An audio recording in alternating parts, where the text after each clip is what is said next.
Massimo was saying he was going to go into cheese making, and then he realized the amount of work. Like, that's a lot. Well, my uncle was a Parmigiano Reggiano maker. So, yes. So you and knew. I was watching him all the time, and because I used to go in the factory and eat all of the little cuttings and everything else on it. Just I grew up around that cheese, and so it's like, what a tough life you've had. Yeah. I'll give you one crazy stat that kind of blew my mind. So the Italian government allows them to make 3.5 million wheels a year. Okay. Okay. So each wheel is 500 liters of milk. So about 38 kilos, 40 kilos, 3.5 million wheels a year. 80% of that is consumed in Italy. Oh my gosh. They only export 20%. That's incredible. That's incredible, though. I mean, to see the level of support for a local product. Well, it's in everything. In Italy, Parmigiano Reggiano is used in every area of Italy. That's great. Whether you're making a dish in Sicily or in Puglia or in Calabria or whatever, I mean, you're going to put some Parmigiano in it no matter what. If it's pasta, most likely like Parmigiano. Yeah, I love that. Pecorino is there too, but you know what? Parmigiano is most likely what goes in it. I was surprised they weren't putting it in the cappuccino. It's like, what are you guys doing? Oh, my stars. Cappuccino. You brought so many different cheeses, and we're going to make I mean, is this your cheese board? This is the best party I've ever been to. Yeah, and I think this is like kind of the way you entertain, and everyone just kind of hangs out and does their thing, and a little bit of wine is a good time. But I think when you're doing a cheese board, you want to go to your local grocery store and you pick out a certain thing. For me, a proper cheese board is different types of milk.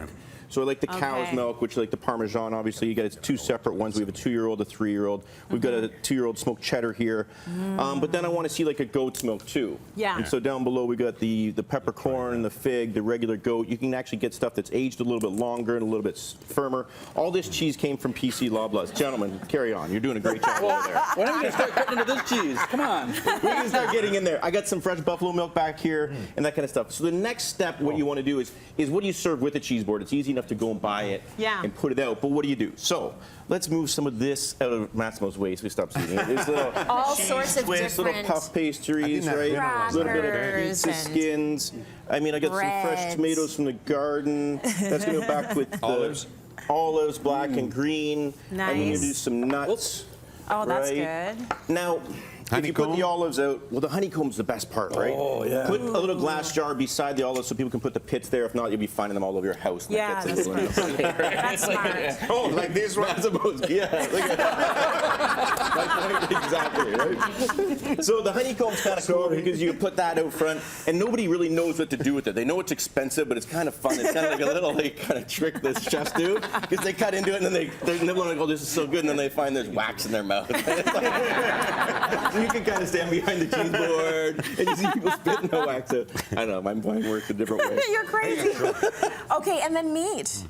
You need a little bit of some kind of cured meat, right? So we've got some coppa and some pancetta, right? Ooh, you can put some prosciutto out or some salami of any kind. Yes. It's pretty straightforward. And then you want to get some height as well. So you get like the giant, like the pepperoni sticks right there, and all of a sudden people's eyes are like coming into this and they're like, what is going on here, right? And then I got like a little apple jam here, a little bit of sweet peach jam there. Nice. This is the coolest thing because the great thing too is you try that cheese with that jam, and then you try that cheese, with the honey, and then you try that cheese. Everything's different. So and you're not double dipping because that becomes a bacteria party. You're not? Oh, no. Oh yeah, that's right. You're not. No. But the thing is, make your own little sandwich and walk away. A lot of us do hors d'oeuvre parties, and we got all this. You put this out, and you know what? You don't even have to talk to people the next hour. That's right. They're just you don't that's even want to talk to anybody. You just want to sample and snack. You're done.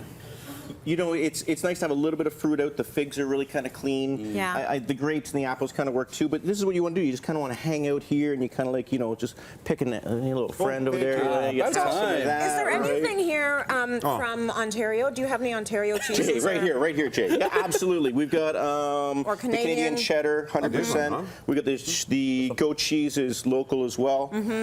So mix it up. Mix it up. I mean, Canadians do make some fantastic cheeses. My favorite Canadian cheese is the oh, come on that up with cheese they make in Canada? No, the Thunder Oguda from Thunder Bay. Every time I have a friend go, I buy a wheel and it costs like $200 and they think I'm crazy, but I put it in my cellar, right, and then I age it for another year and I put some mouse traps around it and they come in, you get them and stuff. It's like the bait and switch. Never visiting your business. But hey, no, listen, so when they come over and they have the party, right, I open up the wheel, right, and then you open up some nice wine. Hopefully your friends bring that for you and it does not on your dime. That's, and then what I do job. is I just take some of a big cheese here. Yeah. And and you send them home with a little bit, right? Is that what you do? And because then they think you're really, really like a nice person. You're a good and man. And you need to understand something. When you Google the most, a little piece, put in a takeout thing.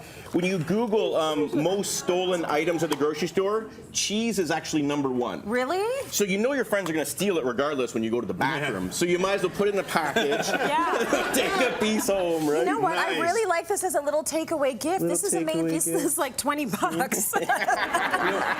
Thanks, man. There you go. This is great. We went on a road trip through Italy, and there was 6 of us in a van. Yeah. And at one point, we looked in the back, and my aunt is pulling bread and cheese out of her purse. And we're like, it's Smart. purse bread, right? But it's Yes. like, you buy the cheese, you steal the bread from the Yes. restaurant you were just at, and you've got a picnic. I mean, it's am not perfect. mad at her. I get it. This is a good party. The one thing that we must say though is cheese room temperature, especially for Parmigiano Reggiano and any Grana hard cheeses. Yeah. It is where it's at. Yeah, okay, I love mean, that. That is, if you want the full flavor, room You need a temperature is where room it's at. temperature. Yeah.